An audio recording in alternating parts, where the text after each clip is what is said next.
Good evening, everyone. My name is Phil O'Loughlin. I'm one of the school resource officers here in Windham. Thank you, everyone, for coming, and we're also streaming tonight. We're going to be talking about internet safety. I want to introduce Matt Fleming. He is with the Sheriff's Department, retired detective in Bedford. I first went to one of Matt's presentations about 4 or 5 years ago, and since then it's just been resonating with me, the importance of internet safety. I'm also a dad. I have 3 children, 12, 10, and 8, and going through Matt's presentations, I realized how much I don't know and we as parents don't know. Tonight's presentation is not that the internet's a bad thing, because the internet's a good thing, and Matt's going to talk a lot more about that. Talking about, we can get the news, we can find out what we're having for lunch tomorrow at school. There's so many good things about the internet, but it's more educating us as parents to know where our kids are going on the internet. So with that, I'm going to introduce Matt and his pal Nico. Thank you very much. Welcome, everybody. But is anybody here terrified of dogs? Because if they are, just stay back and he won't bite your arm off. I'm kidding. He's a lover, not a biter. And he's going to do a little demonstration for you here in a little bit, and we'll have him do that. You'll see he's going to follow me around because he's worried about when he's going to get some food. So I'm just going to set this up here, Mike, actually. Yeah, go ahead. That'd be great. So just a little bit about me, and I appreciate Phil having me come down, and Nico.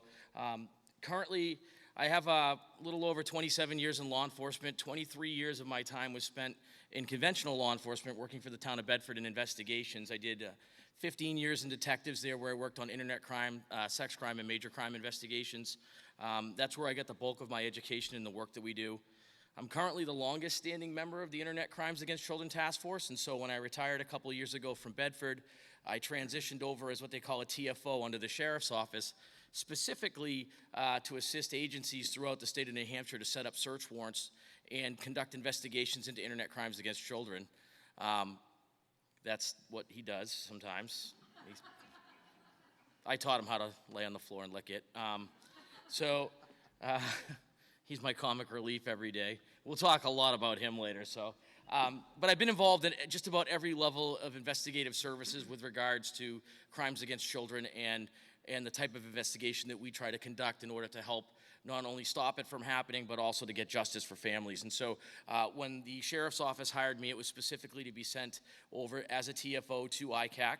I've been very fortunate. I was only there for probably 6 months when we decided to bring in the ESD K-9 program. I immediately jumped on that, and so I currently work out of retirement in the sense that Nico and I travel around the entire state of New Hampshire conducting search warrant operations with affiliated agencies to New Hampshire ICAC. Additionally, we go around the state and do presentations and talk to families about what's going on, and so we're going to do all of that tonight. And we'll try to give you as much information as we can. Some of you will leave here still scratching your heads wondering what's going on. Some of you will go home and take phones away. Some people will be very angry with me when they leave. It's a gambit, but we'll do the best we can, and please, please, please don't destroy any devices when you go home today. So with me today is one of the guys from our team, and I can't say enough about this guy. I'm going to let him talk about himself, but Mike and I have been friends for a very long time. We've done investigations together and interviews together. He's one of our team members at ICAC, and I'm going to let him introduce himself, and he's going to talk a little bit about his background, and then we'll get fired up here, and we'll let the dog do something, maybe, if he wants to. So I had 10 slides before, but they left me with one. They said, you talk too much, just one slide is enough. And I agree with them. So I've been on the job for 21 years. The last 9 years, I've been an investigator with the New Hampshire ICAC. I'm proud of the work that the team does day in and day out here in the state of New Hampshire. I'm assigned to the Detectives Division, town of Salem, New Hampshire. I enjoy my job, and investigation. Some of it is the sex crimes that we do throughout the state, major crime investigations. There's many more things that I do. However, I just want to sum it up. I'm an interviewer with the task force where we interview the suspects, and the goal is to get a confession and to move on to the next phase of the investigation. I'm also the New Hampshire Police Association president. That's why I'm going gray. I was never gray before, but this is the past couple months, this is what's happening. But I hope you guys, learn a lot from this tonight, and we'll answer any questions. And like Matt says, please don't go home and destroy any devices. Just talk to us, and we'll be more than happy to answer whatever questions you might have. All right, awesome. So a lot of people's biggest question when we come in and talk to them is, hey, who is the New Hampshire ICAC Task Force? Really, the New Hampshire ICAC Task Force is all of law enforcement in the state of New Hampshire and across the country. So New Hampshire partners through the ICAC Task Force under one partnered agency, which is the Portsmouth Police Department. So in 1998, New Hampshire started its first task force here in New Hampshire. It was part of the Northern New England Regional Task Force. It consisted of Maine, New Hampshire, and Vermont, in which they received federal funding to open their doors and start conducting investigations. At the time, they paid for one employee, and that one employee was responsible for investigating all cybercrime cases in the state of New Hampshire involving children that came in through the National Cyber Tip Line, which we'll talk about later on. That expanded and grew, and over the years, New Hampshire became its own task force, and during that time began partnering with all these agencies that you see and more. So essentially, law enforcement in New Hampshire has two components to the ICAC task force. We have assigned team members, people like myself who physically work there every day or work there in a part-time capacity, and then we have affiliated agencies who sign on to help us when we're in their community or we're in the area, and they also agree to provide us with some resources, and we provide them with the same type of resources in return when we can. And so we have a little over 90 affiliated agencies that we work with, close to 100, but of the primary team members, there's about a dozen of us who spend every single day conducting investigations in the world of internet crimes against children.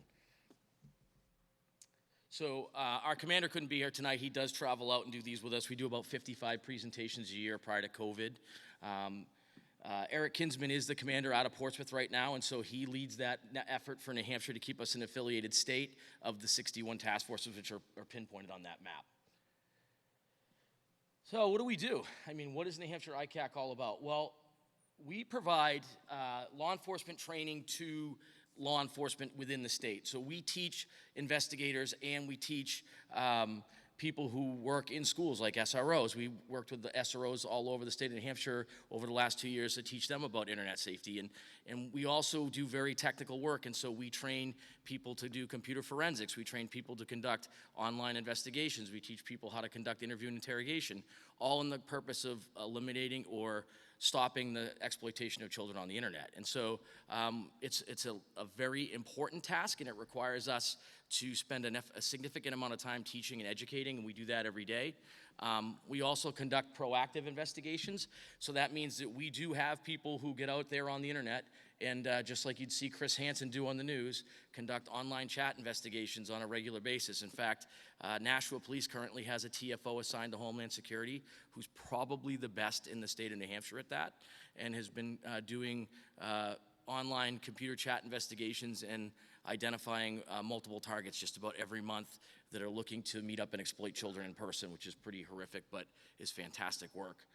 The bulk of the work that the New Hampshire ICAC Task Force does is reactive investigations. Later on, I'll give you the numbers. Right now, I don't want you to run out of the room, so I'm gonna have you stay in your seats, so I'll give you the real numbers towards the middle of the presentation, but the bulk of our work comes in through reactive investigations in two capacities. One would be direct report by law enforcement, meaning a mom or a dad or a family member or a school or a teacher walks in and says, hey, we have a cell phone, we think there's exploitation of a child going on, can you help us? And we do. But realistically, the bulk of our work comes in through the cyber tip line, which is from the National Center for Missing and Exploited Children. We'll talk about them a little bit later. One of the key components of what we do provide is trained investigators. So we teach not only our 12 primary members, but we have satellite laboratories spread out all over the state of New Hampshire. So we have forensic labs in Manchester, Nashua, Concord, Grafton County, Cheshire County. We have them out on the seacoast at Portsmouth, and we can do computer forensics at any level. And when I say that, I mean we can do cell phones that are destroyed and rebuild them and then do a computer forensic dump of those devices. We can do computers, we can do mainframes, we can do entire networks. These people who work in our task force who are trained in computer forensics are absolutely brilliant. I can't do any of that. I don't want to do any of that. But we do also train forensic interviewers, guys like Mike, who get taught early on how we're going to conduct these investigations, and then we drop them in the field at warrants to do them. So prior to my time with Nico, when I went into the task force, I was working both at Bedford PD and helping the task force out. And then when I retired, I had close to a little over 200 forensic interviews of child predators before I was done my time doing that side of the work for the task force group. I still do it once in a while with some of my friends at Homeland. Mike wants me to point out, by the way, that that's him in the photo making an arrest of a person who wasn't his warrant, but he was there and there was a camera, so he grabbed the guy. It was very, very, very tough. He looked tough. He pushed somebody out of the way. And then obviously this. We do lots of this. And the reality here is that a lot of people think that everybody who works at the ICAC task force is sad because we have a sad job and we see sad things. And yeah, we do. We do see very sad things every day. But we try to find the humor in what we do. We have this guy right here who helps keep our day light and interacts with our team. He's also trained in comfort and therapy. We'll talk a little bit about what he does today. So we're gonna joke a little bit with you today because it's the end of the day and we want everybody to take a deep breath and not panic. It's gonna be okay. All right. So let's talk about him because he's obviously really excited. And after we talk about him, we'll go over some of the numbers. But I want to talk about him because he's a very important and valuable team member to us. So Nico is almost 3 years old. He was born in Michigan. He was supposed to be a seeing eye dog. He has a problem with jumping up and hugging women. So they said he couldn't be a seeing eye dog. They didn't fire him because that's rude, so they gave him a career change. And he was purchased by a company in Greenfield, Indiana called Jordan Detection Canine. Jordan Detection Canine is the worldwide leader in detection canines when it comes to electronic storage detection. So Jordan Detection trains these dogs to find cell phones, hard drives, computers, flash drives, micro SD cards, hidden cameras, lithium batteries. Nico can find them all. We've had Nico since May of 2020. So right around 18 months, he's conducted 111 search warrants here in the state of New Hampshire. His last one was yesterday at 5 a.m. in Merrimack County.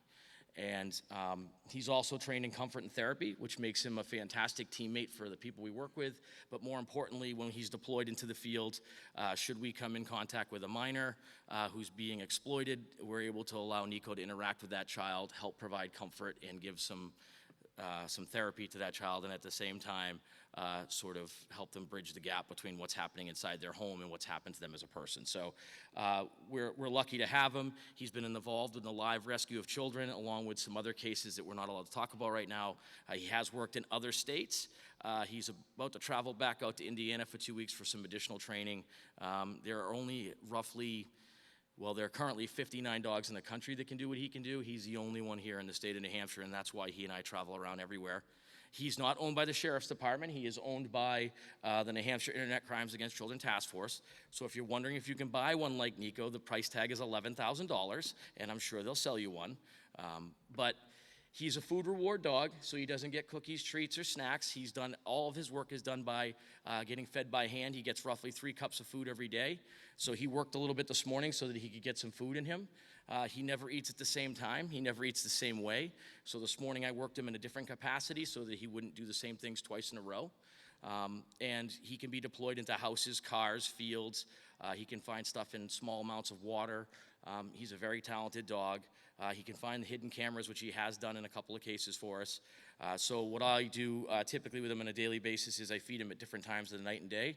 Sometimes he might wait 8 to 10 hours before he gets his first meal. Sometimes he might get a little bit in the morning and then not get anything until 11 o'clock at night. It just depends upon his work schedule. Most people who have dogs will say, oh, well, my dog sits in front of the bowl every morning at 6 a.m. waiting for me to make coffee. He doesn't know when we're going to drop a search warrant. So he has to be ready to eat. So he has to be a little bit hungry all the time. So he always wants a Snickers, pretty much, all the time. So he hasn't eaten today. So I'm going to tell you a little about what he's going to do because I'm going to step away from the mic to show you. Can you flip to the next slide for me, Mike? So don't tell him because I don't want you to cheat. I don't want him to cheat. But you can see the boxes in front of me. So B, D, G, and H all contain devices. I'll show you what they are when we're done. I'll have Mike open them up and show you afterwards. I'm going to probably go through it twice, and then you can pull them. His primary indicator will be that he will sit down. Sometimes he'll stop and then go in reverse because he realizes he's so hungry that he went so fast that he missed something. One of the things that he loves to do is blow his nose very loudly when he's into odor. Each one of those cans are designed so that we can hide stuff in. I put the lid on them because a lot of people were like, well, he can see it.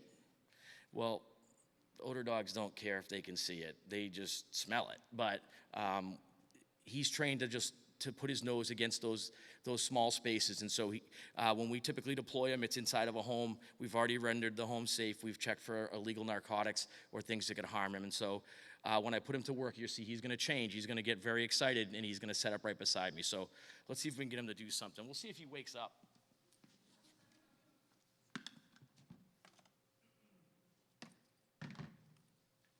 What's up, buddy? What's this? Come here.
Show me. Show me. Come here. Come here.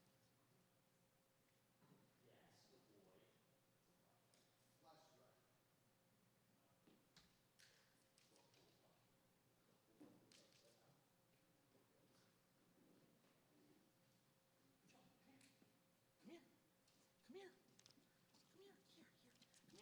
Yay. Good boy. All right. So, yeah, cell phone on that one, right? So he's going to pick up what he left.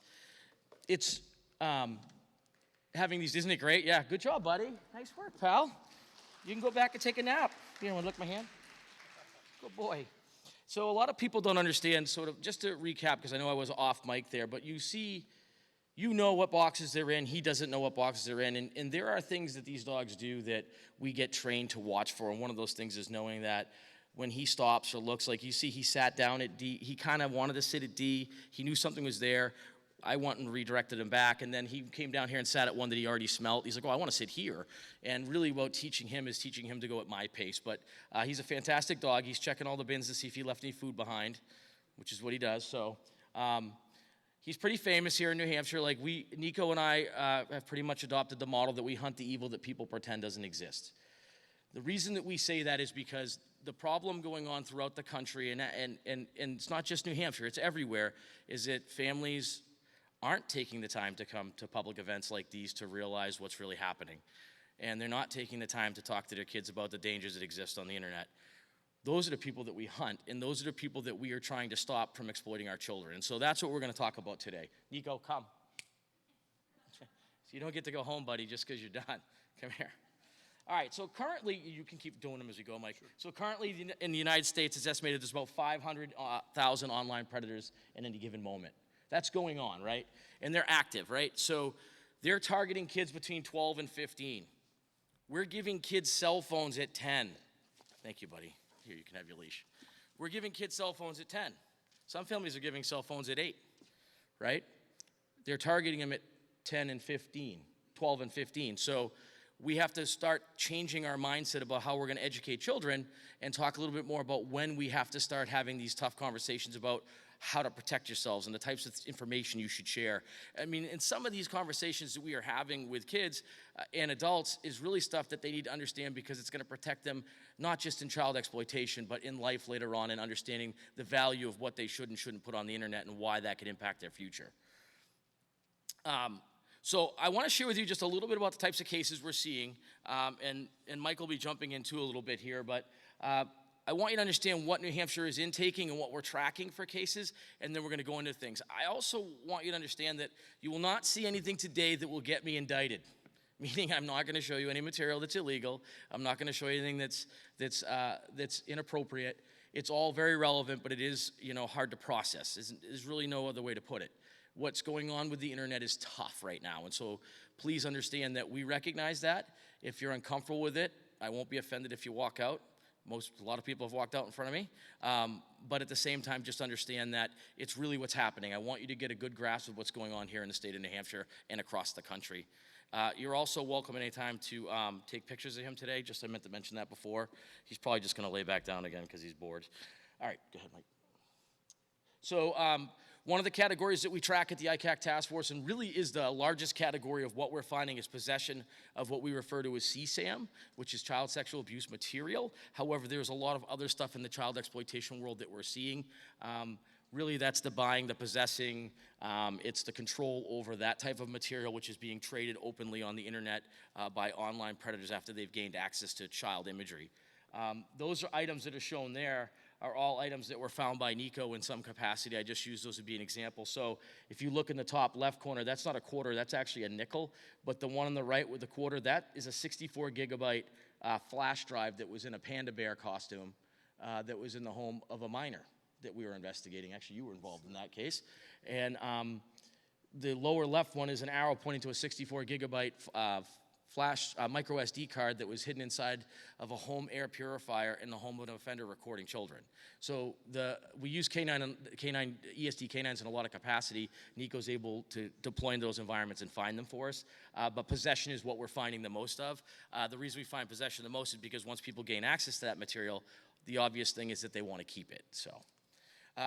Distribution is that second phase. So most of the offenders that we deal with, or the people that we're tracking and hunting, are not only going to possess it, but they're going to at some point distribute it. And the reason behind that, it's like trading baseball cards to them.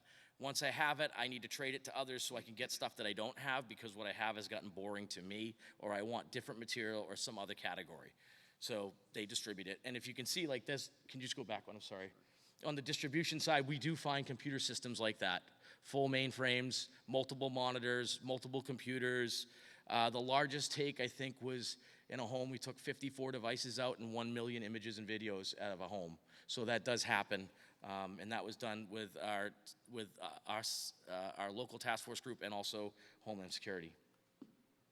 And then manufacturing, which goes back to the camera conversation. We've got 2 or 3 of those pen cameras already. The little blue cube is a device that we're finding in plants in like public spaces and bathrooms and stuff. It's always a good idea to understand your surroundings, even as a parent. So we don't think about that because we think about the internet, but when's the last time you sent your kid into a public bathroom and then made sure you checked it before you sent them in there? because these are the types of devices that we're finding in those spaces that a child wouldn't think anything about, that even a grown adult doesn't think about. And when we recover these devices, keep in mind they put them in public spaces, so they record children and adults when they do that. And who knows what they're targeting, but they end up with all that material. So manufacturing is something we take very serious. When we see a manufacturing case, we bring the full weight of our task force to be involved, and we bring the full weight of the legal system on those people, because there's nothing more egregious in our opinion than the manufacturing of illicit material of minors. Pretty tough stuff.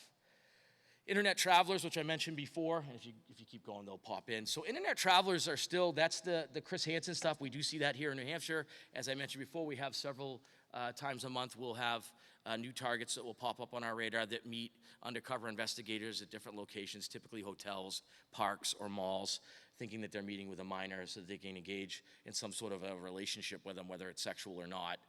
And so we target those people because we know specifically that they are looking to exploit children. In many cases, the targets are traveling long distance. They tend to not do that in their own community because they want to distance themselves from being identified inadvertently by being in contact with a kid that's not part of their family. So for example, I might travel from Massachusetts to New Hampshire because it's less likely to identify me. So they do go multi-jurisdictional, and in many cases, our internet traveler cases are charged in the federal system because we can get significant charges against them with our help from our federal component. Go ahead. All right, so 10 facts about what goes on before we get into all the good things that are going on, because there are some good things that we're going to talk about today. Number one, these people prey on the desire that these kids have for information. Yes, a lot of it has to do with sexual information, but they prey on anything that these kids will give them for details. Anything. No matter how minor it is, they're going to prey on them for that in order to get their attention. Number two, they love to develop a trust and create a secret relationship.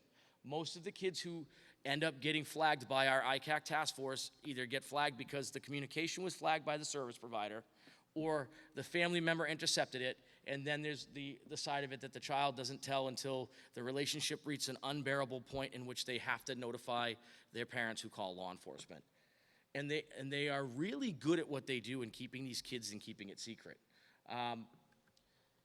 If a child tells an online predator in an exploitation case that they are having a hard time at home because their parents don't agree with the decisions that they're making at school or the friends that they're keeping, an online offender will make it very clear to them that they're making the best choices, that they're making the choices that are for them because they're an adult and they should be treated like one. When the reality is that that's not true, right? They're going to affirm their feelings, help support what they think, and make it seem like they're their best friend in the world. The fact that they exploit their natural sexual curiosity is actually key. So think about this. If you have a child that is struggling with their sexuality and they go to the internet to find somebody to talk about it, they may not find the right person to do that with, which can put them at risk immediately, because those people may have different intentions. And so we recognize that that's one of the traits of our online offenders. Additionally, people think that these cases all involve just a lewd exhibition of some sort of graphic event and that that's all it's ever about. I can tell you that's not true. There's a number of different things that we uncover in the course of these investigations that have little or nothing to do with that, but they have to do with the custody and control over children or minors. There is a level of romanticism in these cases that is developed by our online predators, and I don't want people to be misled. A lot of people will make the assumption that it's always going to be males. Yes, it's predominantly that we find a lot of males, but it is not uncommon for us in our sex trafficking cases or online trafficking cases to find women involved or women who are being trafficked, and so I think people are misled by that. We have arrested females in these cases that are exploiting children, whether it's for sexual gratification or not. We do find that. In some cases, it's for human trafficking because they're getting illicit narcotics in exchange for sharing their child. The bottom line is, if you look at this slide, right, everything that the online offender is going to do is about making the world for that child better and making it seem like that it's the perfect relationship for them. And they typically don't make that threat until the very end, which is why it's our 10th fact, which is that when that relationship reaches a point in which the child is ready to tell somebody or seems like it's not right to them, or they've recognized the fact that they're at risk with that predator, that's when the threats will start to drop, and that's typically when law enforcement will get involved because a threat has been made against that child to exploit what they've done to their friends, because they're connected to that network now, and so they can share pictures and share information about that particular child to all the people that they know because they've been part of that network now. They've been allowed in. So it's super dangerous stuff. Good. All right, so this is the part where we could take a deep breath because I gave you enough to just make you go, oh my God, this guy's crazy. We live in the age of apps. There's an app for everything, right? I literally just added an app to my phone today because I needed something done, and the only way you could do it is if you added the app. I didn't grow up in the age of apps. My first police car had this is terrible, but it had 3 buttons in it and 1 light switch. And the 3 buttons was my local channel, my county channel, and a channel so I could talk car to car. It didn't have a cell phone. We had to drive to payphones and call into the station, or they'd call the payphone and we'd answer it and hope it was them. So think about that on a parenting side. There are a lot of parents who have started later in life, and they are now trying to raise kids in the age of apps. So you have to start changing the way you think. Kids are going to immediately be born and have applications placed in front of them for school. Kids are using Chromebooks every day, right? And we don't realize that we didn't have computers until the early 90s, really, when you think about it, that were any good. So it's a whole different world we're living in. All right, so here's what we're going to do. We're going to go over some apps one at a time. So what's this? Facebook, right? Facebook. It's pretty simple, right? Here's the reality about Facebook. If you have a child in your house and you gave them a phone and said, I'm gonna allow you to have social media, you can have Facebook, but we're gonna be friends, right? Good job. Your kids aren't using Facebook. They're not. I'll tell you who's using Facebook. Moms, right? Dads, when they get divorced from mom. Not your children. All right. This is an old logo for it, but I have to tell you the story because it's absolutely true, and every time I watch it, Nico wakes up. I talk about Nico wakes up. So, do you know what that logo is? Anybody know what that is? It's Twitter. It's Twitter's old logo. Now it's a little bird tweeting, right?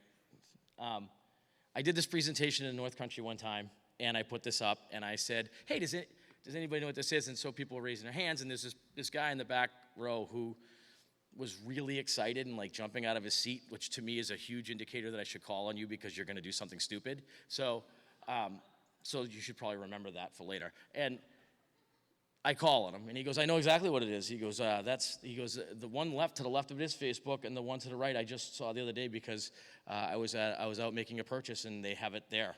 I go, great. Well, what's the logo? He goes, I was buying a car. That's the car company's logo. Do you see the guy driving? And I said, you should stay in this class, pal, for sure. So how about this? What's this? Snapchat, right? Hey, by the way, one of the most nefarious applications in the internet that parents should be concerned about and understand.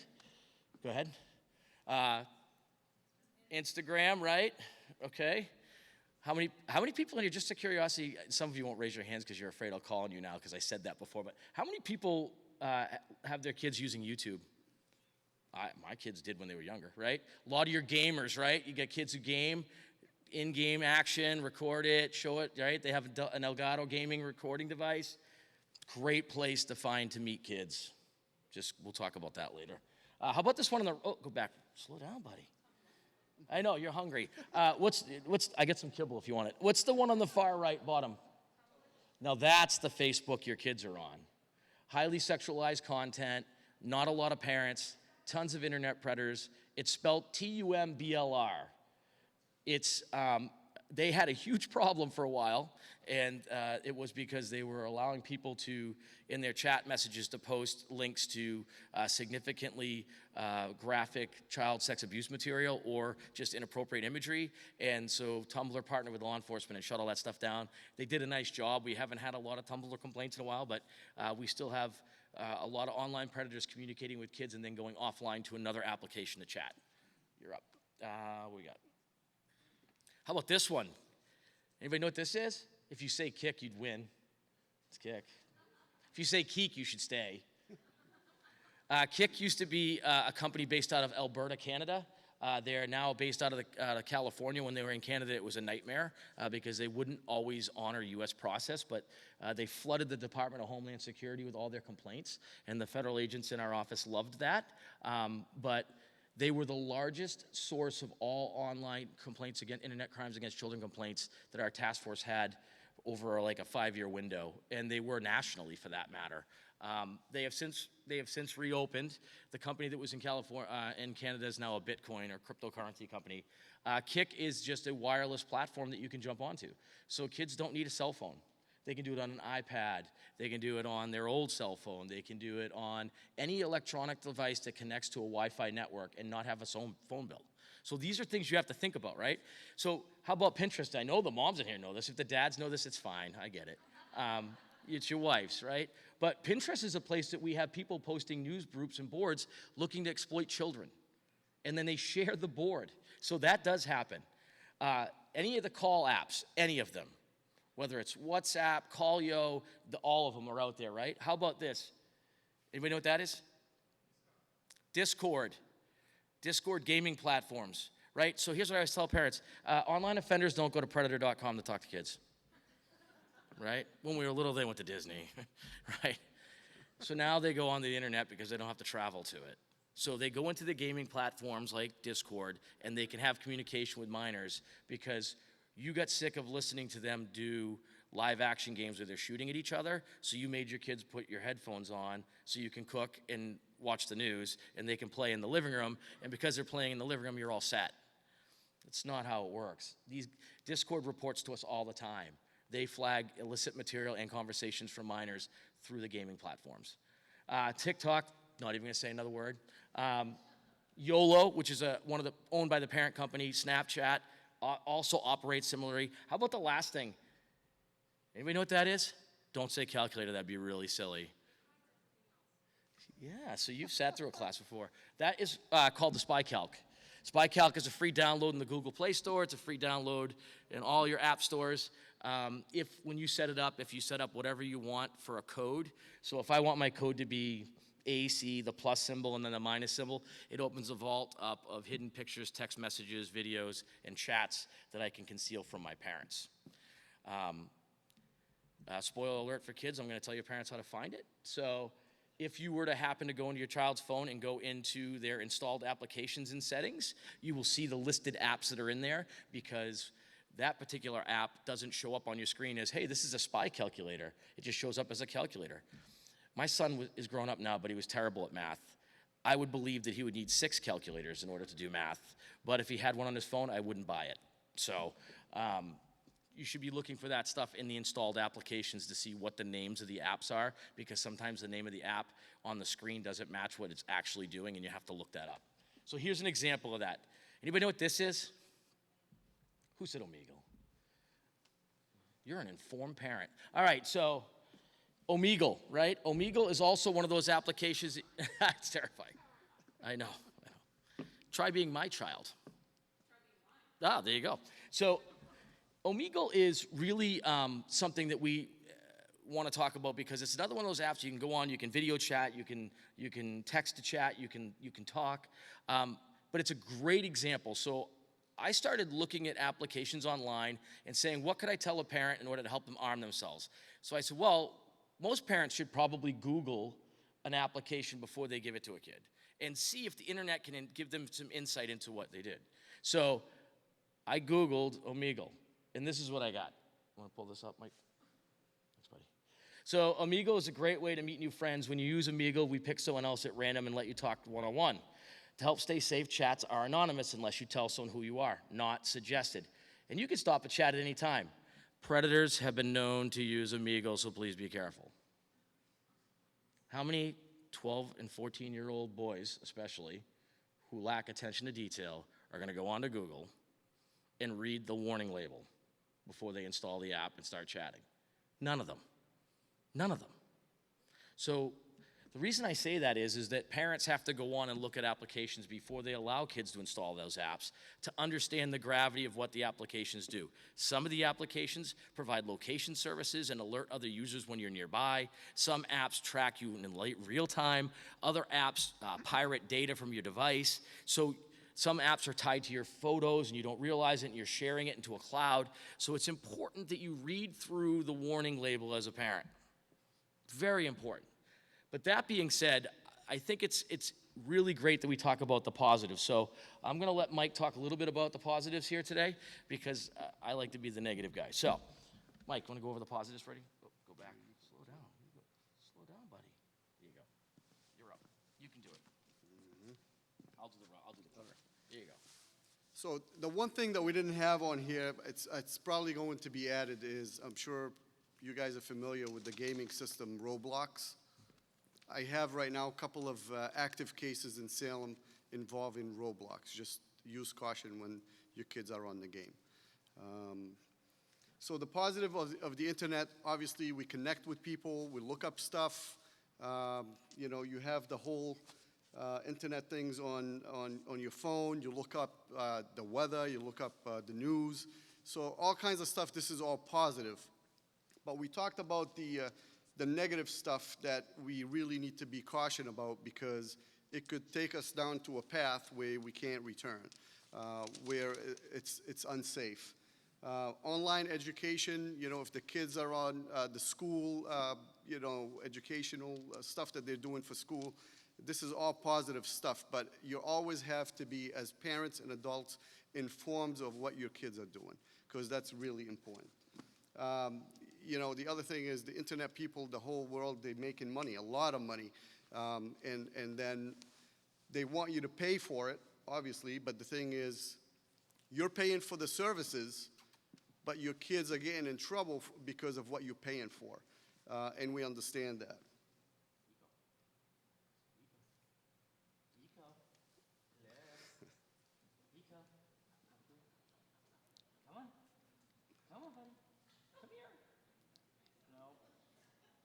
That's it. He's the star of the show. We're done now. All right,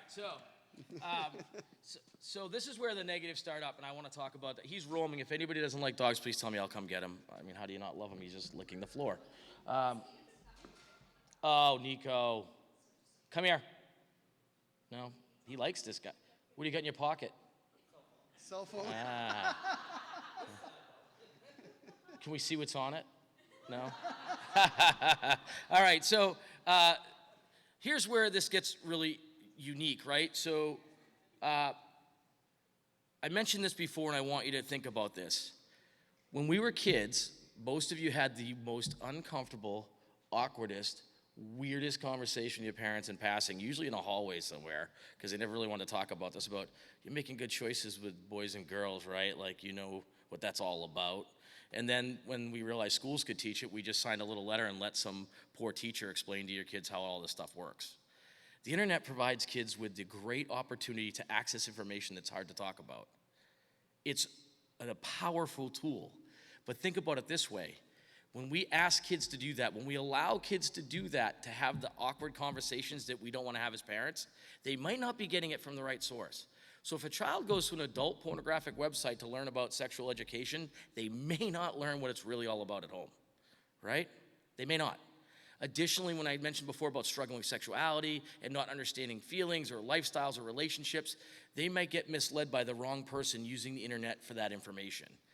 We can't allow the internet, even though it's super valuable to teach us things, we can't allow the internet to have conversations that involve life skills. We have to have those life skill conversations. It's something our task force truly believes in and pushes for every day. So this is where the negatives come in, right? These are all the things that we talk about in our task force, and I'm gonna go over the rest of our time here. I'm gonna go over as much as I can, as quick as I can to explain it to you, and I will stay as long as you need me to you get all your questions answered. But I guarantee you will still leave here today either wanting more information or not understanding how it could happen because it's just unbelievable. So our task force has identified 4 risk factors that I'm going to share with you today that are pretty upsetting. Number 1, we track and watch out for the distribution and trading of sexual images involving children. Number 2, we are concerned in the world of sextortion and cyberbullying, which has become a major problem. I'm sorry, is he bothering you? You must smell nice. Oh yeah, and he wants to visit, so that's happening too. Solicitation and child sex trafficking is something that we're very concerned with, for sure. And then the sexual assault and abduction of children, which is what I always tell people is the nuclear option. It's the one thing that keeps me up at night. The one reason that when I was done 23 years at Bedford Police that I said I wasn't done fighting for kids for is the sexual assault and abduction of children because of this type of stuff. It's the one reason that I have this dog to go out in the field every day. I'm gonna go collect him.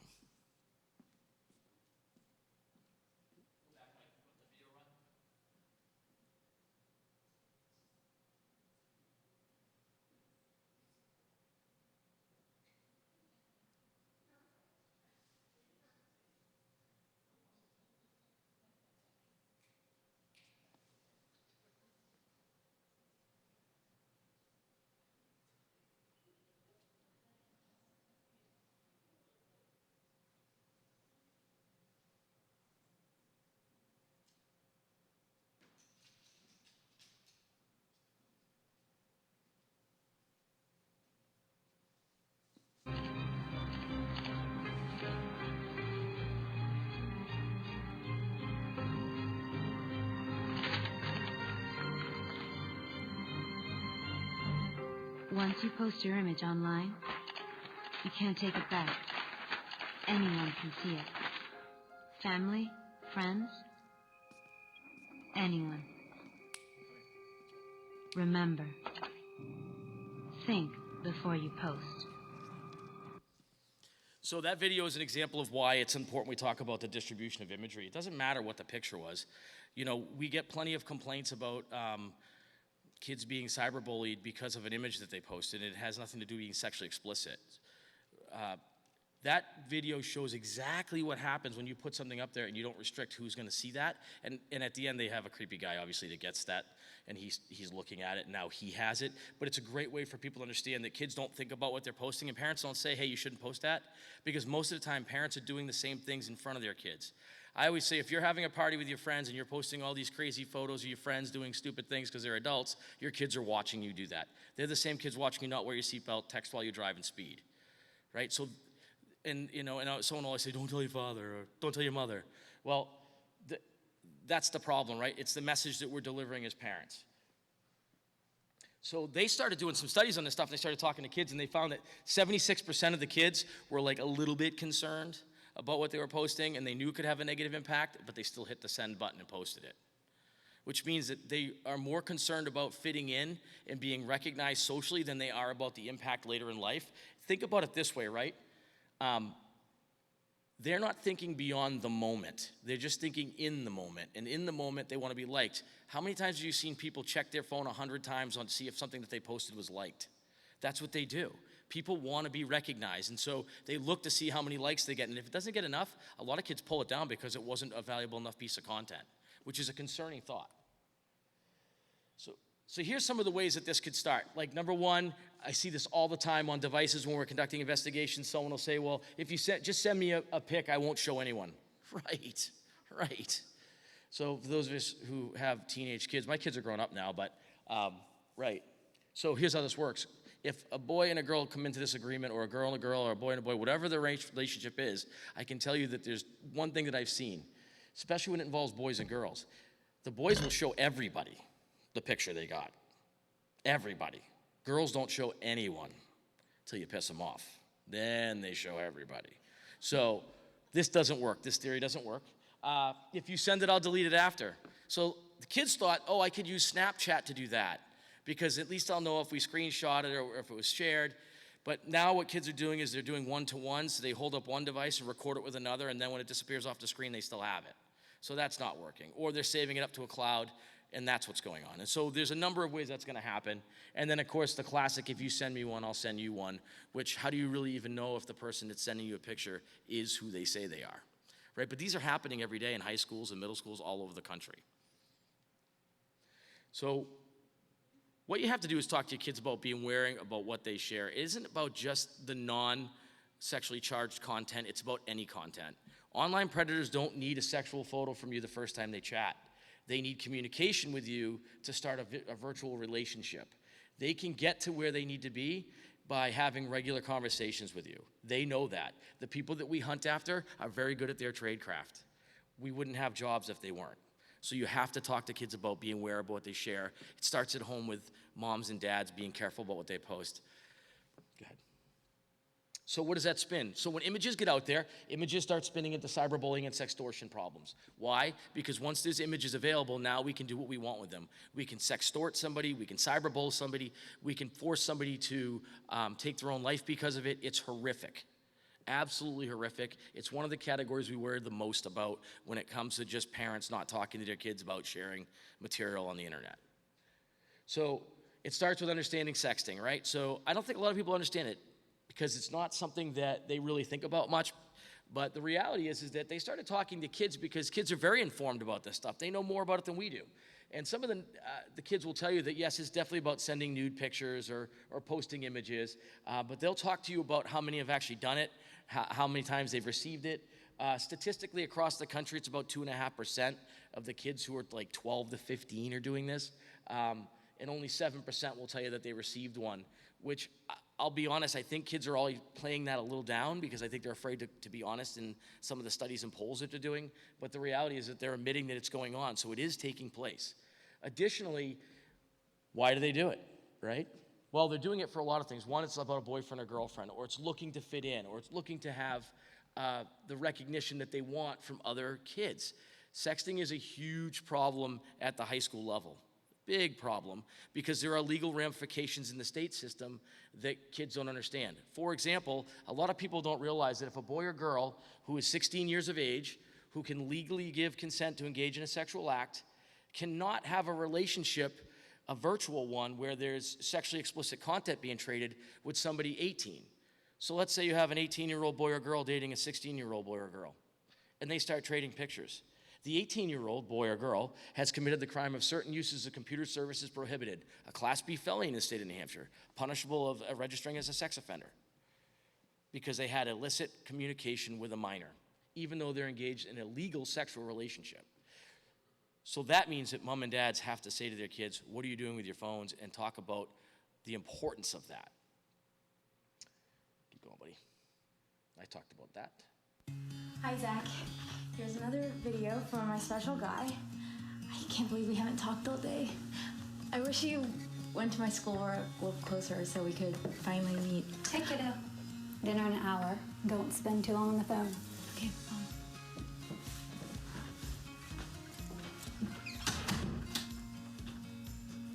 I know you've been waiting for this for a while, so I wanted to give you something special.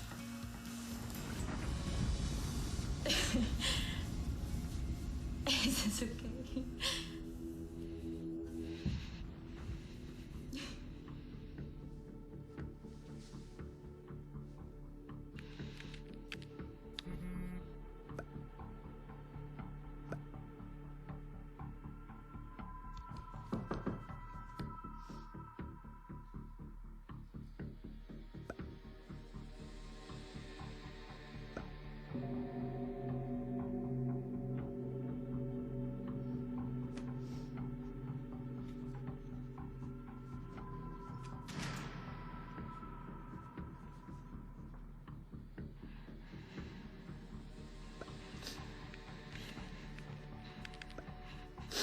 Who are you?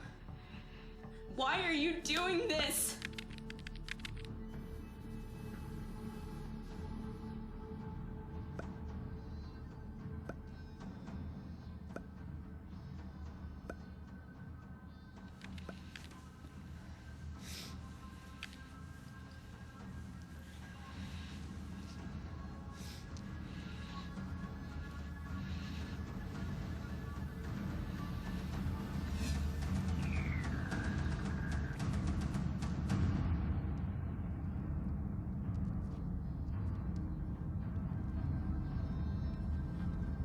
Horrifically, that's a classic example of sextortion in the United States right now.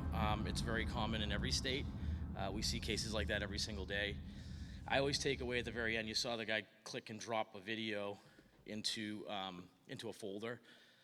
When our computer forensics people go through computer devices, it's not uncommon for them to find folder after folder after folder of children's names and kids that they've collected along the way.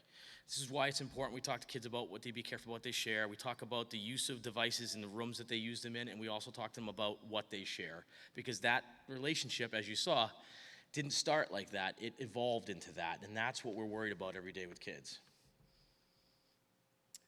So just as equally as that turned into a sexually charged relationship, they can turn into a cyberbullying scenario, meaning kids are looking to do a number of different things in order to intimidate, harass, or bully another student. So if they can create a false persona or get online and get material or information from them, they can then turn around and really hold it against them on the internet and create a situation that's dangerous.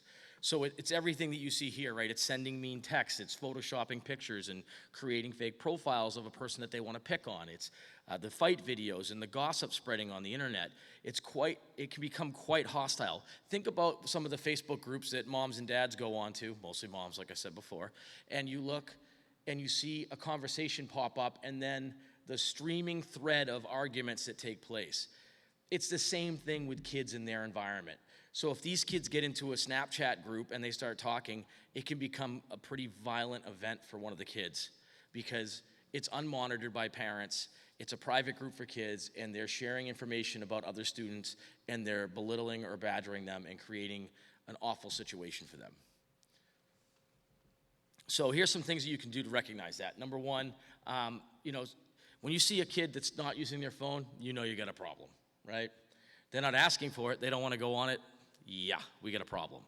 Because most kids live with their devices in their hands. More importantly, they start acting like different when they get messages, or you can see the changes in their face of their behavior. There's something going on there, and you need to be concerned about what's happening.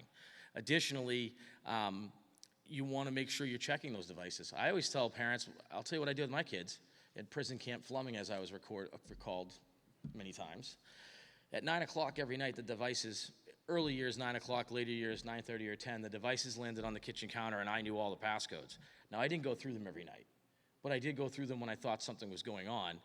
And if I couldn't go on the phone, you couldn't have the phone back until I could get on the phone. And we don't keep phones in our bedrooms, and we don't keep phones in the bathrooms because we don't need to take a shower and have the phone in the bathroom. Because if you ask our computer forensics people what they find the most of, they find videos of kids in their bedrooms or their bathrooms, the two places they can lock the door and they can take their clothes off and nobody's going to walk in. Or they can get on a video chat, or they can have a conversation with somebody about something that's bothering them that you should know about. When kids seem uneasy about going to school, I mean, I get it. Like, kids are uneasy about going to school and a lot of different reasons, but if you have a student that loves school and all of a sudden they don't want to go anymore, you have a real problem. Outside of the normal, I don't want to go to school today stuff. And then withdrawn from family and friends. When they're not talking, when they're disappearing into their rooms and they're constantly taking these crazy phone calls and nobody seems to know what's going on, it's time to be concerned. All right, so let's ask ourselves a question. How many kids are sexually approached or solicited online?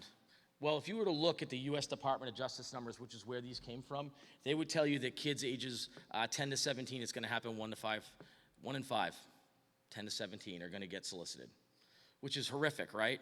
I mean, that just tells you that the volume is there and it's available. Now, keep in mind, when they did the statistics, they were talking about straight solicitation, so it didn't have to be for sexual content. It was just in general. So they were getting solicited to anything from gaming sites and other sites to sexually charged content and asking for pictures and photos. So it's everything.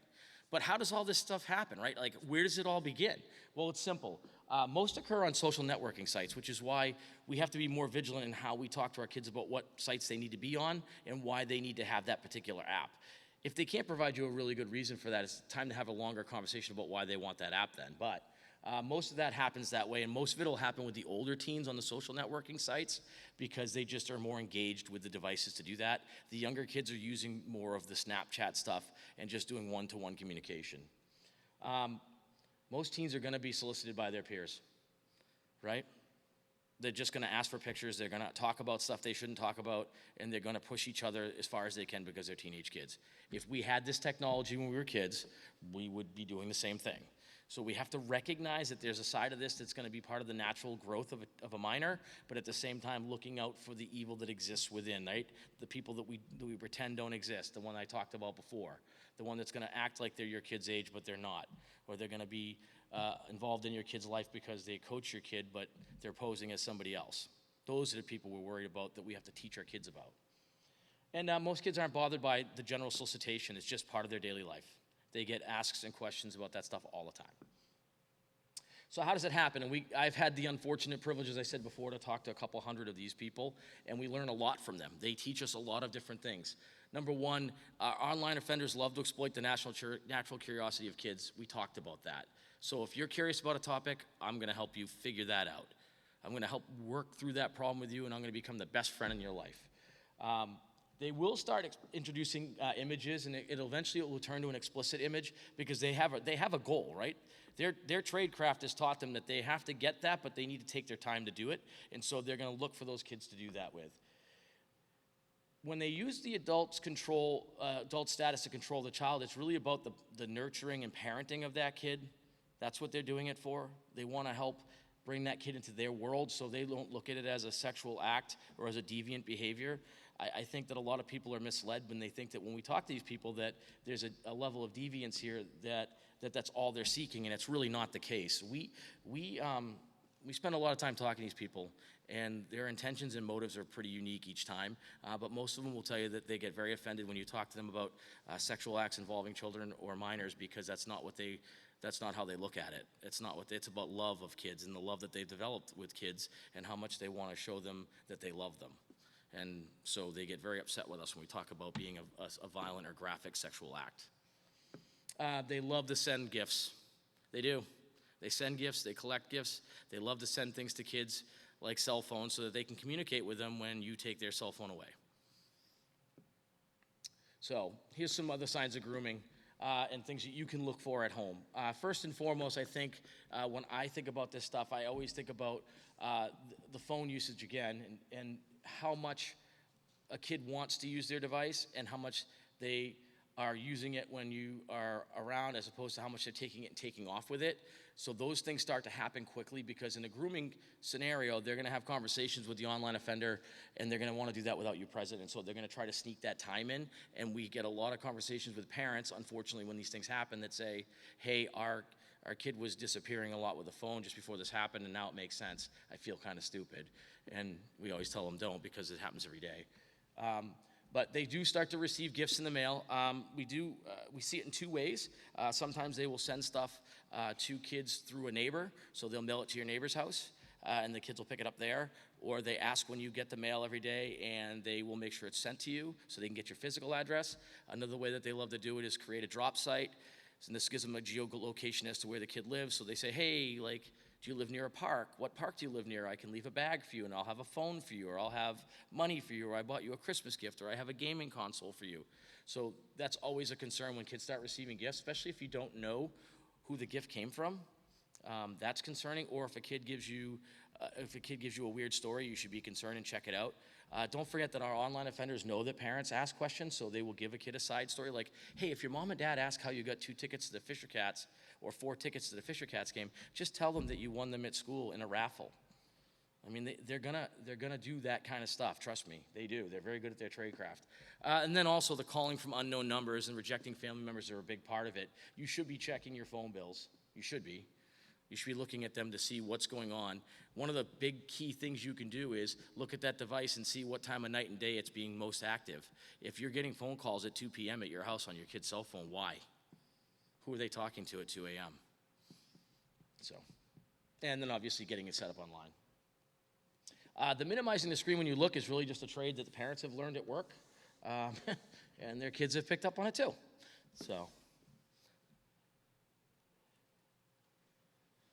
So this is the one number that I always like to share with people. 1 in 33 will receive an aggressive sexual solicitation where a person called them on the phone, asked to meet them somewhere, sent them mail, money, or gifts. In our world at ICAC, it's what we call a level 1 priority, where a suspect is now aggressively seeking to gain access to a minor or has planned a meeting with a minor, and we will activate our entire team and move heaven and earth to find out where that kid is and where that suspect is standing at the time. And it ranges from anybody under the age of 18 to infant status, right? So this stuff happens.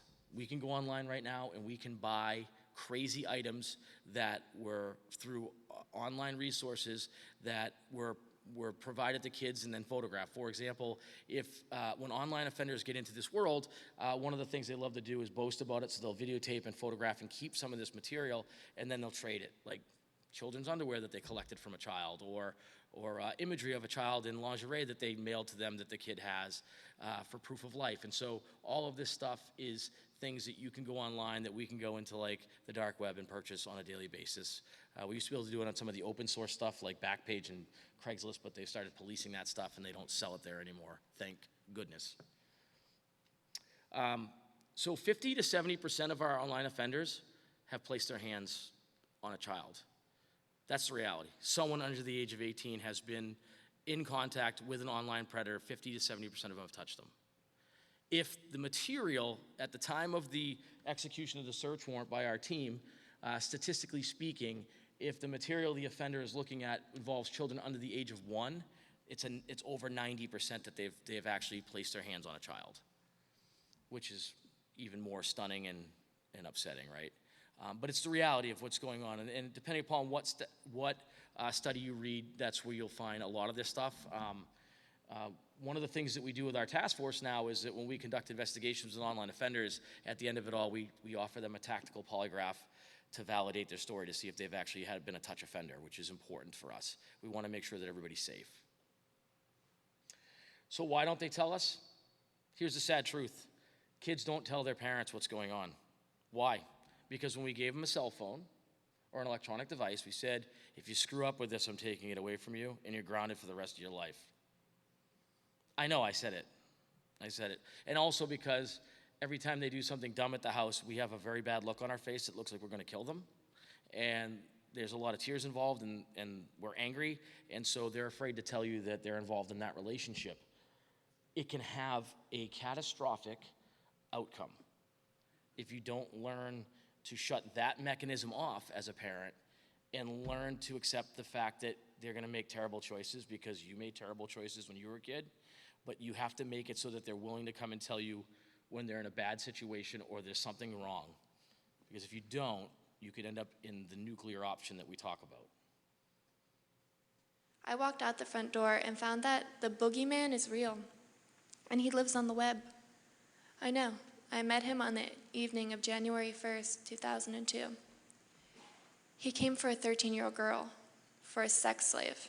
He came for me. When I speak, what I say is for all of us who exist in pain and fear and sometimes even shame, and for those of us who have been silenced by the grave. I was that typical bored, shy, and lonely child, just looking for something to do. In the beginning, I chatted for months with Christine, a beautiful red-haired 14-year-old girl who just understood me all too well. We became the very best of friends, and we shared all of our thoughts, all of our intimate girlhood secrets. There was nothing that she didn't know about me, and we traded our school pictures. Too bad that hers were fake. Yeah, Christine was really a middle-aged pervert named John, and he had lots of practice at his little masquerade because he had it all down. The abbreviations, the music, the slang, the clothes, he knew it all. I never had a chance. Because these perverts, they congregate on the net. They pass their little girlfriends around to each other, and they share technique, and they boast of their conquests. John/Christine was to introduce me to a great friend of hers. This man was to be my abductor, my torturer, and he was my dearest friend. He became that someone I believed I needed, the only one I could depend on to understand the real me. He had separated me from my support structures. I was alone. That girl who walked out into the coldest, iciest night of the year to meet the madman, that wasn't me. And yet, somehow it was. You arrive. He opens the door, warning you yet again. But somehow the words don't seem to make sense. They float into the air, disappearing one by one, and his fat, sweaty hand holds tightly, squeezing your arm as you stumble through his door. Through the house and down into his basement, his disgusting dungeon. Cold, dark walls filled with nasty sex toys, and a cage. Over the next days, he will use many of them on you. In between the beatings and the raping, he will hang you by your arms while beating you, and he will share his prized pictures with his friends over the internet. He will attach clamps to your body, and he will use them to send bolts of electricity through your body. He will beat and overpower you and crush you as he violates every inch of your 90-pound body. When he is finished with his fun, he will place a collar around your neck and attach a huge, heavy chain to prevent your escape. And you know he will kill you if he even thinks you want to leave. So you wait, and you pray. And in your fevered dreams, you begin to see that cold, shallow grave waiting for your little lifeless body. And you cry silently, "Mommy, Daddy, I'm here. Please find me." The last morning as he left for the office, he grabbed my face and looking deep into my eyes, he said, "I think I'm getting to like you a little too much. When I come home, we're going for a ride." This was the first day that he had fed me. My last meal, I thought. And I knew that I would die today. "Mommy, Daddy, please, hurry," I prayed. I lay there crying, holding his kitten, my tears wetting her fur, waiting for death, when I suddenly heard the loudest crash. Voices screaming, "We have guns, we have guns," and dragging the heavy chain behind me as I huddled underneath the bed, terrified as the men swarmed the house. And then I saw the most beautiful letters in the alphabet, FBI, in bold yellow on the backs of their jackets, and I knew that I was safe and that my prayers had been answered. I cry inside. I mourn for that child that was me, the child that was stolen from me. And make no mistake, that child was murdered. I know that some parts of me are there forever. The child I was is still chained in that room, still suffering. And I am still trying to set her free. And others like me. Support the children. Save us from pedophiles, the pornographers, the monsters. The boogeyman is real, and he lives on the net. He lived in my computer, and he lives in yours. And while you are sitting here, he's at home with your children. And riding around in the car with you, right? When was the last time you actually asked your kid when they were sitting in the backseat of your car, who are you chatting with? Right? So we've been taught as people, investigators, police officers, teachers, doctors, people in the public, coaches, that that's what child abuse looks like. Right? You can see it. It's tangible. 21st child abuse looks like this now, 21st century. It's riding around in the backseat of your car with you. You should really start saying to yourself, I need to talk to my kids about what they're looking at and who they're communicating with. He would love to have a day off, right? So would I. The importance of talking to your kids could not be ever more prevalent than now, when we have really had to go more digital than ever in order to survive a global pandemic, right? So I brought some numbers today, and I want to tell you how this all works so you can understand how we get involved and how you can protect your kids in the last part of this presentation. So number one, all of us believe that when we send a message, it just gets there. It's a great thing about cell phones. You send it, it's received, we got it. Here's how it really works. In between all of this in the middle is an internet service provider or a provider. That provider collects the messages that go out of one device, and it goes into the provider, and they look at it with all kinds of technology, photo DNA, amazing algorithms that read all this stuff, and they can tell us what the content is, they can tell us what the imagery is, and then it goes out to another device. This happens in, milliseconds. But when they see content that is of concern, that's flagged. And when it's flagged, then they send a message out that goes to law enforcement. The way it works here in the United States specifically is that message, can you go to the next one for me, goes through the cyber tip line to the National Center for Missing and Exploited Children in Alexandria, Virginia. They are the parent company of the cyber tip line. So nationally, any service provider collects that information, ships it to the cyber tip line. Public citizens can do the same if they see images of concern, and then they take all of the information collected in that cyber tip, everything from IP addresses and cell phone numbers and screen names, and they ship it off to the appropriate task force in the country, one of the 61 of us that are out there, in order to help us either help a child or find an online predator.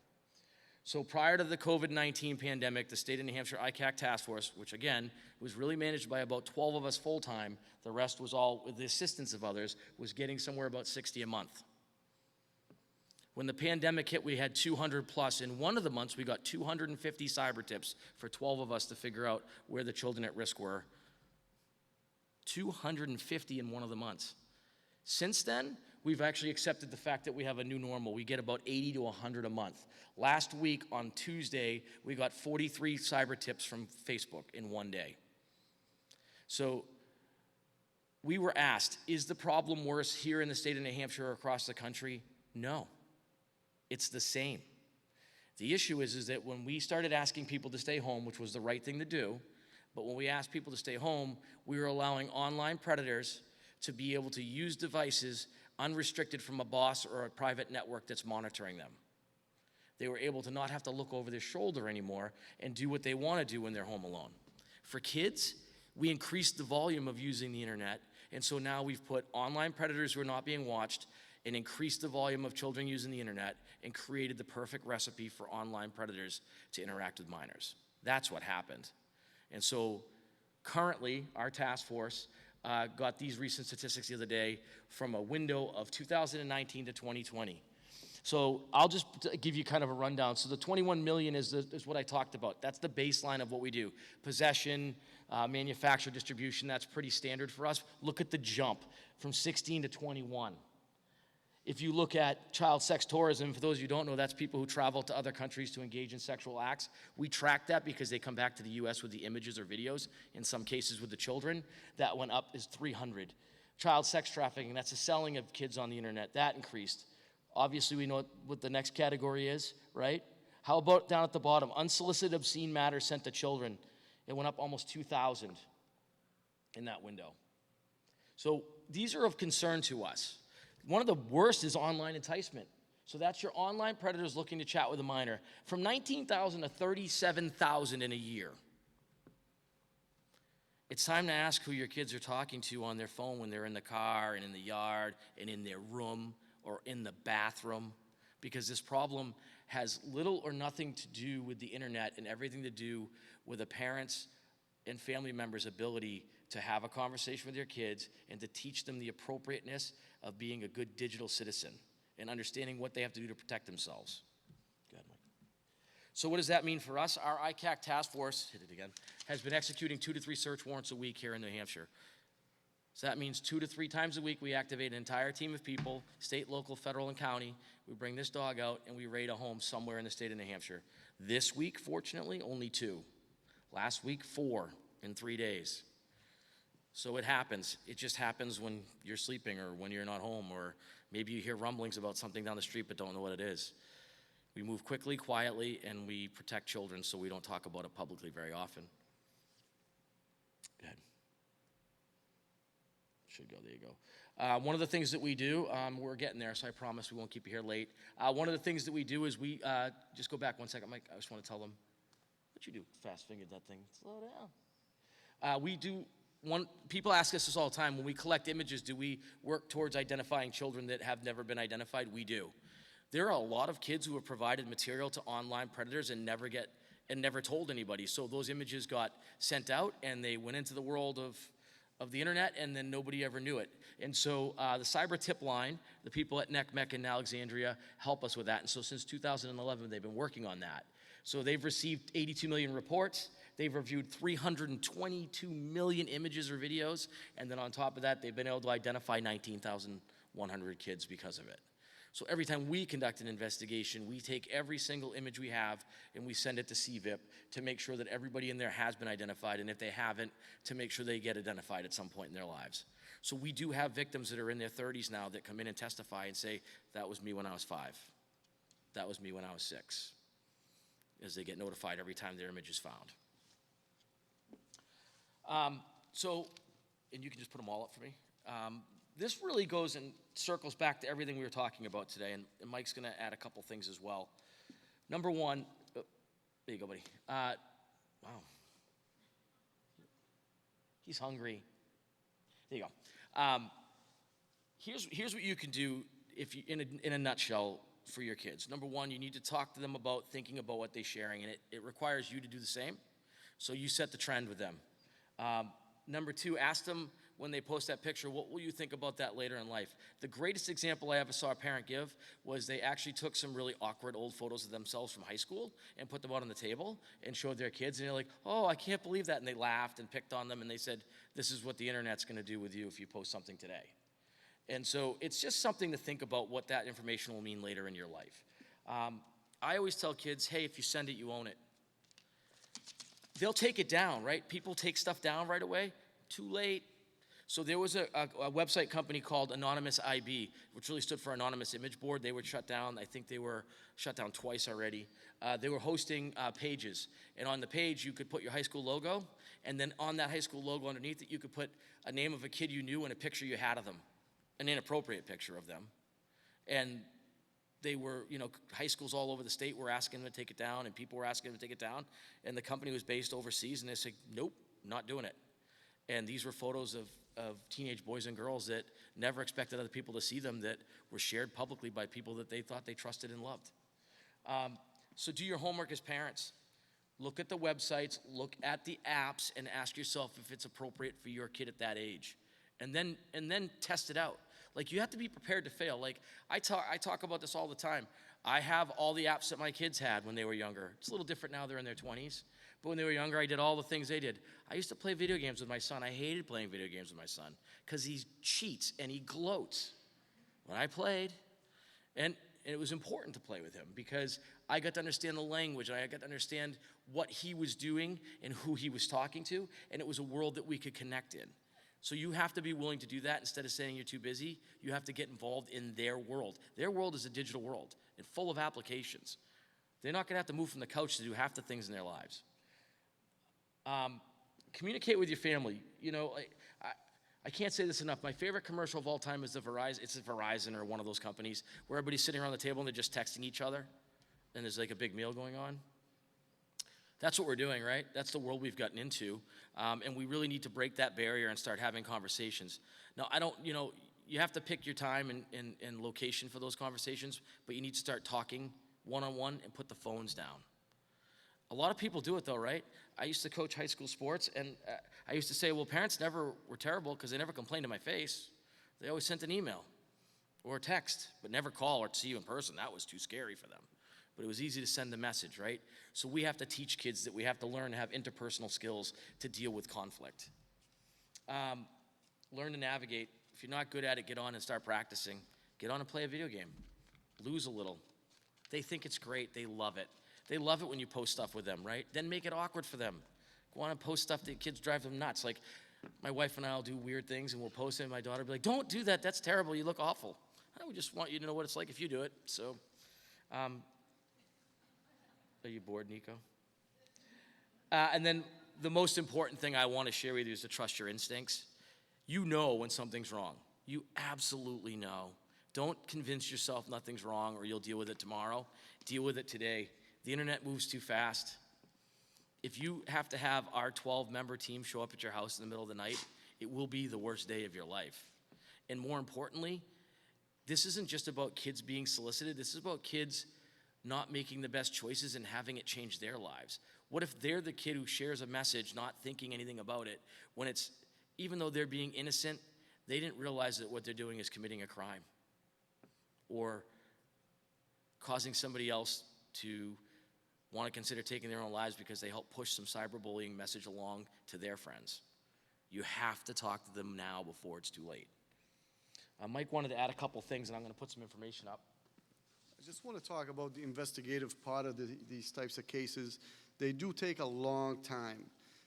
There's a lot of typing involved. There's a lot of networking involved. So if you were to call about something and you're looking for assistance from your local PD, just be patient with these types of cases because, again, they want to get the correct information to further investigate your complaint. And that's about it for me. I mean, there's nothing more to add. Yeah, these are going to be for all of you. You can take a picture of it if you want. Missingkids.com is for the National Center for Missing and Exploited Children. Fantastic resources on there to work with your kids on. ICACtaskforce.org has some information as well. Netsmarts.org is a really great resource. It has stuff for like that in-between aged kids. Nico, stay. What I love about it is you can go on there and there are teachable things that you can do with your kids. So you can go on and go through some of the educational components and then sit down with your kids and do that. I recommend that all the time. The CAC movement in New Hampshire, the child advocacy folks, they do help support our movement and they work with us every day. So you can go to their website and they have some information on how to talk to kids, which I think is important. This is really important to us. We have a Facebook page. You can follow us. We put up safety messages and talk about what we're going on in the community. Nico has a pretty cool Instagram. By the way, I'm not responsible for what he posts. He says it himself. He's his own dude. I don't know where he went right now. He's dragging a leash. I think he's heading home. And then our website, the New Hampshire's ICAC website, which does post stuff that's going on in the press with us. And we do network with folks on things. If you follow us, you'll learn a lot about what's going on in the state of New Hampshire and around your communities. Yeah, we don't share a lot about what we're doing because we protect the rights of children and families involved in distress, but we can resource. It's important to know that we are not a primary response agency. We come when agencies that we work with call. So if you run into a situation that is concerning involving a solicitation of a minor, you contact your local department immediately and first, and from there, they will activate our task force if they need our help, and we will certainly come if they call. But we are not the first one that should show up. We are a force multiplier. We bring all the experienced and trained investigators to assist. And Mike's right, you have to be patient. A cyber tip could come in today, and it could take 6 months to be investigated. That's the reality when you're getting 80 to 100 a month.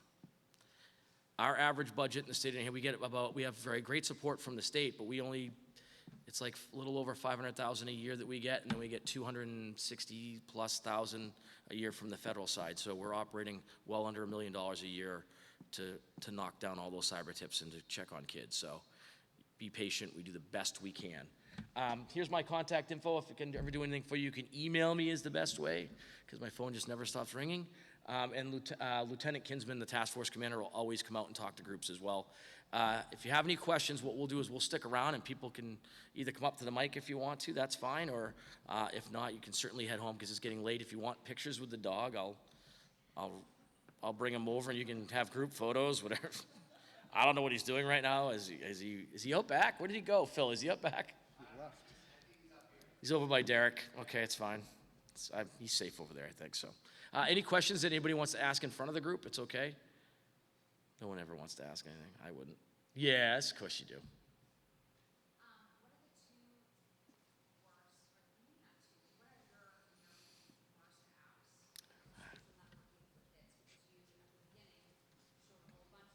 Yeah. Yeah, no, it's a legit question. It's a legit question. So the question was, what do we think the 2 worst apps are? And that is really a loaded question because a lot of these social media companies would be pretty upset with us if we talked about that. But I would tell you the 2 that concern me are, one, Snapchat concerns me because there's a level there in which kids believe that they can operate undetected. I'm not saying Snapchat's the problem, I'm saying it's the user that's the problem, and that is because parents don't understand enough about Snapchat. Snapchat has a functionality built in it called For Your Eyes Only. A lot of parents don't know that. So you can create a For Your Eyes Only account inside your Snapchat that your parents can come and see your regular Snapchat when you're sleeping, but to get to your For Eyes Only account, you have to have a passcode, and they can make it whatever they want. So I worry about applications like that, where material doesn't stay live on the screen, it disappears. Also keep in mind, kids always think everything goes away. Our computer forensics people dump devices and get this stuff. So even though you can't physically see it or access it, it doesn't mean it's gone from the device. So, but stuff like that is what I worry about every day because kids could be doing stuff, parents aren't in tune with how it functions and it's happening and they don't know until we call. So, anything else we can answer? It was a great question. Awesome. Well, thank you for your time. Make sure you follow us on social media. I'll bring my dog back up front for anybody who wants a picture with him. I think he took off on me again. Nico, hey, buddy, come here. Hey, hi, did you know I'm your dad? Come here, come on up here. Come here. Come here. Thank you very much. Have a great night. Thank you guys for coming. Appreciate it. Come here.